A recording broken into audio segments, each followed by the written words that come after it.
আকাশবাণী কলকাতা। স্থানীয় সংবাদ পড়ছি নমামি বসু রুদ্র। প্রথমে বিশেষ খবর। সরকারি জমি দখল, বেআইনি নির্মাণ সহ নাগরিক পরিষেবায় অব্যবস্থা নিয়ে মুখ্যমন্ত্রী রাজ্যের পুরসভা ও এক শ্রেণী জনপ্রতিনিধি এবং সরকারি আধিকারিকদের বিরুদ্ধে তীব্র ক্ষোভ ব্যক্ত করেছেন।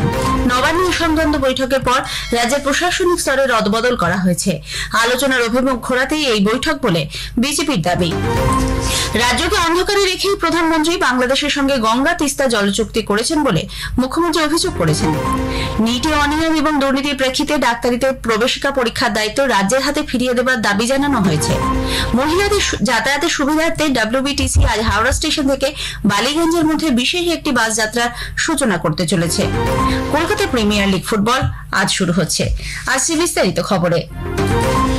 সরকারি জমি দখল, বেআইনি নির্মাণ, আবর্জনা জমে থাকা, নিকাশি ক্ষেত্রে অব্যবস্থা সহ এ ধরনের আরো বেশ কিছু নাগরিক পরিষেবা নিয়ে মুখ্যমন্ত্রী মমতা ব্যানার্জি রাজ্যে পুরসভা ও এক শ্রেণী জনপ্রতিনিধি এবং সরকারি আধিকারিকদের বিরুদ্ধে তীব্র ক্ষোভ ব্যক্ত করেছেন। গতকাল নবান্ন সভাঘরে পুরসভা, পুর নিগমের চেয়ারম্যান, মেয়র, আধিকারিক, পুরমন্ত্রী, সচিব ও পুলিশের সঙ্গে পর্যালোচনা বৈঠকে পুরসভার বিভিন্ন কাজ নিয়ে উষ্মা প্রকাশ করেন তিনি। প্রশাসনের কয়েকজন আধিকারিক এবং জনপ্রতিনিধিও তাঁর ভর্ৎসনার মুখে পড়ে। বিশেষত হাওড়া ও বালি পুরসভার পরিষেবা নিয়ে সরব হন তিনি। হাওড়ার প্রাক্তন মেয়র, তৃণমূল কংগ্রেস ত্যাগ করে বিজেপিতে যাওয়া রথীন চক্রবর্তী এবং দমকল মন্ত্রী সুজিত বসুর বিরুদ্ধে সরাসরি টাকা নিয়ে বহিরাগতদের সরকারি জায়গায় বসিয়ে দেওয়ার অভিযোগ তোলেন মুখ্যমন্ত্রী।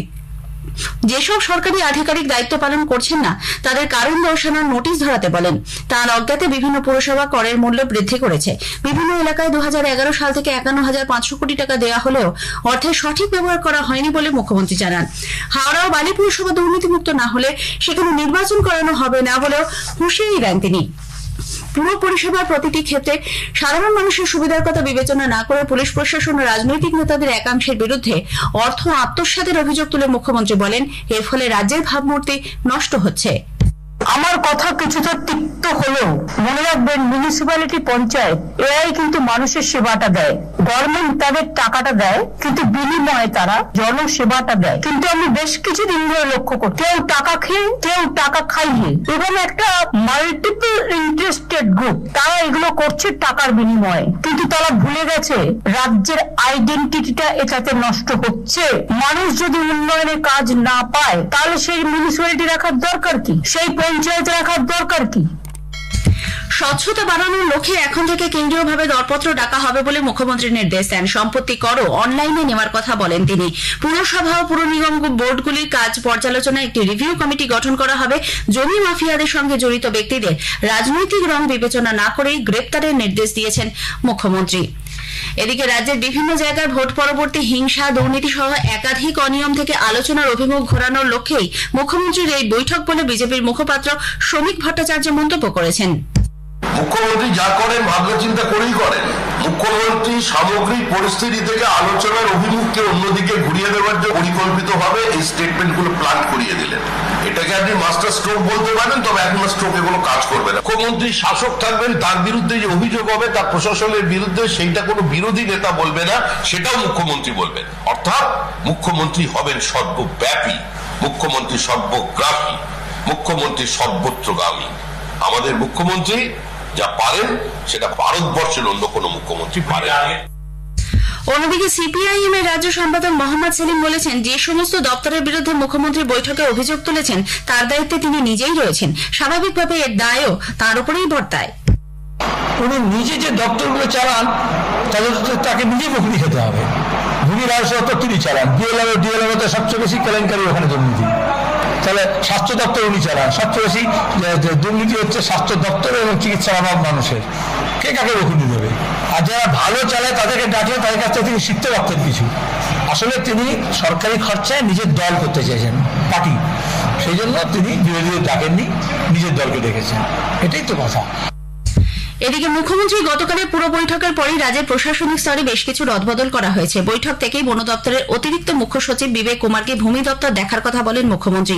এরপরই সচিব স্তরে রদবদলে বিজ্ঞপ্তি প্রকাশ করে কর্মীবর্গ প্রশাসনিক সংস্কার দপ্তর। অতিরিক্ত দায়িত্ব হিসেবে বিবেক কুমারের কাছে প্রাণী সম্পদ দপ্তরটি রাখা হয়েছে। বন দপ্তরের দায়িত্বে এসেছেন অগ্নি নির্বাপন ও আপৎকালীন পরিষেবা দপ্তরের অতিরিক্ত মুখ্য সচিব মনোজ কুমার আগরওয়াল। এটি তার অতিরিক্ত দায়িত্ব। রাজ্যের অতিরিক্ত মুখ্য নির্বাচনী আধিকারিক বিনোদ কুমারকে পুর নগর উন্নয়ন দপ্তরের প্রধান সচিব করা হয়েছে। আর এক অতিরিক্ত মুখ্য নির্বাচনী আধিকারিক স্মারকী মহাপাত্রকে জনশিক্ষা প্রসার ও গ্রন্থাগার দপ্তরে সচিব করার বিজ্ঞপ্তি জারি হয়েছে। সমবায়ের সঙ্গে এই দপ্তরের দায়িত্বে ছিলেন কৃষ্ণ গুপ্তা, তাকে সমবায় দপ্তরটি দেওয়া হয়েছে। রাজ্যকে অন্ধকারে রেখেই প্রধানমন্ত্রী বাংলাদেশের সঙ্গে গঙ্গা তিস্তা জলচুক্তি সম্পাদন করেছেন বলে অভিযোগ তুলে মুখ্যমন্ত্রী মমতা ব্যানার্জি সরব হয়েছেন। এ নিয়ে নিজের আপত্তির কথা জানিয়ে প্রধানমন্ত্রী নরেন্দ্র মোদীকে চিঠি দিয়েছেন তিনি। সেখানে মুখ্যমন্ত্রী জানান, বাংলাদেশের প্রধানমন্ত্রী শেখ হাসিনার সঙ্গে বৈঠকে সম্পাদিত এই চুক্তি কাঙ্ক্ষিত ও গ্রহণযোগ্য নয়, কারণ গঙ্গা তিস্তা নদীর জল বিভাজন নিয়ে যে সিদ্ধান্ত হয়েছে তা নিয়ে রাজ্যের সঙ্গে কোনো আলোচনাই হয়নি। গতকাল নবান্নের পুরো বৈঠকে মুখ্যমন্ত্রী জানান, একদিকে কেন্দ্রীয় সরকার বাংলার জল বিক্রি করে দিচ্ছে, তিস্তায় 14টা হাইডেল পাওয়া হয়েছে, তখন চোখে দেখেনি। ফরাক্কানি আবার চুক্তি রিনিউ হচ্ছে, আমাদের জানালো না। আগে এগুলো নিয়ে ট্রাইপার্টাইট মিটিং হচ্ছে, বাংলাকে টোটাল বাদ দিয়ে। আপনারা করছেন জমি বিক্রি, ওরা করছে বাংলাকে বিক্রি। জলের আরেক নাম জীবন। ওরা জানে না উত্তরবঙ্গের একটা মানুষ আগামী দিন পানীয় জল পাবে না, এবং জল নেই তিস্তায়। আমরা বাংলাদেশকে যথেষ্ট ভালোবাসি। ফরাক্কার জল 1996 সাল থেকে আমরা সাফার করছি, ড্রেজিং করেনি, ফলে কলকাতা পোর্টও ডিস্টার্ব হয়ে যাচ্ছে। এদিকে বিজেপি এই চিঠির সমালোচনা করেছে। দলের মুখপাত্র শ্রমিক ভট্টাচার্য বলেন, আন্তর্জাতিক কোনো সিদ্ধান্ত রাষ্ট্রপ্রধানদের মধ্যেই হয়ে থাকে। এ ব্যাপারে পশ্চিমবঙ্গ সরকার কখনো কোনো আলোচনায় অংশ নেয়নি বলেও তাঁর অভিযোগ। মুখ্যমন্ত্রী তো সারা দেশের প্রোটোকল বদলে ফেলতে পারে না। বিভিন্ন আন্তর্জাতিক আলাপ আলোচনার ক্ষেত্রে দুজন রাষ্ট্রপ্রধানের মধ্যে আলোচনা হয়, সেখানে স্পেশাল ইনভাইটি হিসেবে মুখ্যমন্ত্রীকে ডাকা হবে কিনা এটা তো যারা সংবিধান বিশেষজ্ঞ তারা বলতে পারে। কোন গুরুত্বপূর্ণ আন্তর্জাতিক বিষয়ে কিংবা আমাদের দেশের আভ্যন্তরীণ নিরাপত্তার বিষয়ে, এমনকি দার্জিলিং এর সমস্যা যখন তৈরি হয়েছিল পাহাড়ে, এখানে তৃণমূল কংগ্রেস তাদের মতামত স্পষ্টভাবে জানিয়েছে বা মিটিংগুলোতে পার্টিসিপেট করেছে।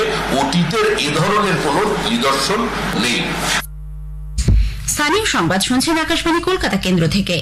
ডাক্তারি সর্বভারতীয় স্নাতক স্তরের প্রবেশিকা পরীক্ষা নিটে অনিয়ম এবং দুর্নীতির প্রেক্ষিতে মুখ্যমন্ত্রী মমতা ব্যানার্জি ডাক্তারি ভর্তির পরীক্ষা নেওয়ার দায়িত্ব রাজ্যগুলির হাতে ফিরিয়ে দেওয়ার দাবি জানিয়েছেন। গতকাল প্রধানমন্ত্রীকে লেখা এক চিঠিতে তিনি দাবি করেন, নিটের মতো সম্পূর্ণ কেন্দ্রীয় বন্দোবস্তে রাজ্যগুলির কোনো অধিকার থাকছে না।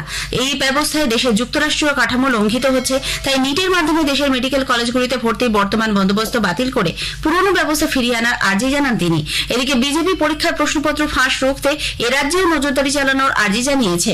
শিক্ষা প্রতিমন্ত্রী ডক্টর সুকান্ত মজুমদার বলেন, চিরকালই এ ধরনের দুষ্ট চক্র ছিল, তাদের নিরস্ত করতে সরকার সচেষ্ট রয়েছে। রাজভবনের পরিবর্তে সংবিধান মেনে বিধানসভায় শপথ গ্রহণ করানোর আবেদন জানিয়ে সম্প্রতি বিধানসভা উপনির্বাচনে জয়ী 2 বিধায়ক রাজ্যপাল সিভি আনন্দ বোসকে চিঠি দিয়েছেন। বরানগর ও ভগবানগোলার 2 বিধায়ক সায়ন্তিকা বন্দ্যোপাধ্যায় ও রেয়াত হোসেন সরকার বিধানসভায় এসে গতকাল অধ্যক্ষ বিমান বন্দ্যোপাধ্যায়ের সঙ্গে দেখা করেন। সেখানেই সায়ন্তিকা সাংবাদিকদের এই চিঠি দেওয়ার কথা জানান। রাজ্য শিক্ষা দপ্তরের পক্ষ থেকে উদ্বোধন করা কলেজে ভর্তির অনলাইন কেন্দ্রীয় পোর্টাল প্রথম দিনই সমস্যার সম্মুখীন হয়। গতকাল সকাল থেকেই ছাত্রছাত্রীরা ভর্তির জন্য এই পোর্টালে আবেদন করলেও কোনো কাজ হচ্ছে না। পোর্টাল এক প্রকার নিষ্ক্রিয় হয়ে আছে বলে অভিযোগ। এসএফআইয়ের পূর্ব বর্ধমান জেলা সম্পাদক অনির্বাণ চৌধুরীর অভিযোগ, জেলায় 19 জায়গায় হেল্প ডেস্ক খোলা হয়েছে, সব জায়গাতেই একই সমস্যা। যদিও তৃণমূল ছাত্র পরিষদের জেলা সভাপতি স্বরাজ ঘোষের দাবি, গতকাল প্রথম দিন সবাই ভালোভাবে ফর্ম ফিল আপ করেছে। একসঙ্গে ব্যবহার করার জন্য বা ইন্টারনেট পরিষেবা ঠিক না থাকায় প্রথমে একটু সমস্যা হচ্ছিল, যদিও এসএফআই এর অভিযোগ ভিত্তিহীন। অফিসের ব্যস্ত সময় মহিলাদের যাতায়াতের সুবিধার্থে West Bengal transport corporation WBTC Howrah station থেকে বালিগঞ্জের মধ্যে মহিলাদের জন্য বিশেষ একটি বাস চালাবে। আজ সকাল 10:30টায় এই বাস পরিষেবার উদ্বোধন করবেন রাজ্যের পরিবহন মন্ত্রী স্নেহাশিস চক্রবর্তী। S10A রুটে এই লেডি স্পেশাল বাসটি প্রতি সোম থেকে শুক্র প্রতিদিন সকাল 9:15 হাওড়া স্টেশন থেকে ছেড়ে টি বোর্ড, পরিবহন ভবন, Esplanade, park street, Elgin road, Hazra মোড়, রাসবিহারী অ্যাভিনিউ, দেশপ্রিয় পার্ক ও গড়িয়াহাট হয়ে বালিগঞ্জ স্টেশন পৌঁছবে। তবে ফিরতি পথে বালিগঞ্জ থেকে স্বাভাবিক পরিষেবা দেবে বলে সূত্রের খবর। কোচবিহারের উত্তরবঙ্গে সিএনজি চালিত বাস পরিষেবার সূচনা হয়েছে। উত্তরবঙ্গ রাষ্ট্রীয় পরিবহন সংস্থার চেয়ারম্যান পার্থ প্রতিম রায় 2টি বাসের উদ্বোধন করেন। এদিকে সংস্থার পক্ষ থেকে কলকাতা শিলিগুড়ির মধ্যে আরো বেশি এসি বাস পরিষেবা বৃদ্ধির সিদ্ধান্ত নেওয়া হয়েছে। দক্ষিণ পূর্ব রাজস্থান থেকে উত্তর বাংলাদেশ পর্যন্ত বিস্তৃত নিম্নচাপ অক্ষরেখার প্রভাবে বঙ্গোপসাগর থেকে জলীয় বাষ্প বাতাসে প্রবেশ করছে। এর জেরে উত্তরবঙ্গের জেলাগুলিতে আগামী শুক্রবার পর্যন্ত মাঝারি থেকে ভারী বৃষ্টির পূর্বাভাস। অন্যদিকে আনুষ্ঠানিকভাবে বর্ষা প্রবেশ করলেও দক্ষিণবঙ্গের সর্বত্রই বৃষ্টি অধরা। 1 জুন থেকে গতকাল পর্যন্ত গাঙ্গেয় পশ্চিমবঙ্গের জেলাগুলিতে বৃষ্টির ঘাটতির পরিমাণ স্বাভাবিকের 72%। এর মধ্যে সবচেয়ে বেশি ঘাটতি রয়েছে কলকাতায়। একই অবস্থা হাওড়া, হুগলি ও 2 চব্বিশ পরগনায়। কলকাতা প্রিমিয়ার লিগ ফুটবল আজ শুরু হচ্ছে। প্রথম দিনে গতবারের চ্যাম্পিয়ন মোহামেডান স্পোর্টিং মাঠে নামবে। প্রতিপক্ষ ওয়ারি অ্যাথলেটিক ক্লাব। যাদবপুর কিশোর ভারতী ক্রীড়াঙ্গনে খেলা শুরু হবে সন্ধ্যে 7টায়।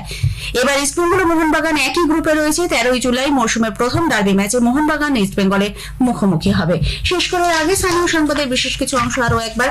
সরকারি জমি দখল, বেআইনি নির্মাণ সহ নাগরিক পরিষেবায় অব্যবস্থা নিয়ে মুখ্যমন্ত্রী রাজ্যে পুরসভা ও এক শ্রেণীর জনপ্রতিনিধিদের বিরুদ্ধে তীব্র ক্ষোভ ব্যক্ত করেছেন। নবান্নে এ সংক্রান্ত বৈঠকের পরই রাজ্যের প্রশাসনিক স্তরে রদবদল করা হয়েছে। কলকাতা প্রিমিয়ার লিগ ফুটবল আজ শুরু হচ্ছে। স্থানীয় সংবাদ শেষ হলো। প্রতিদিনই নিয়মিত খবর শুনতে চ্যানেলটি সাবস্ক্রাইব করুন।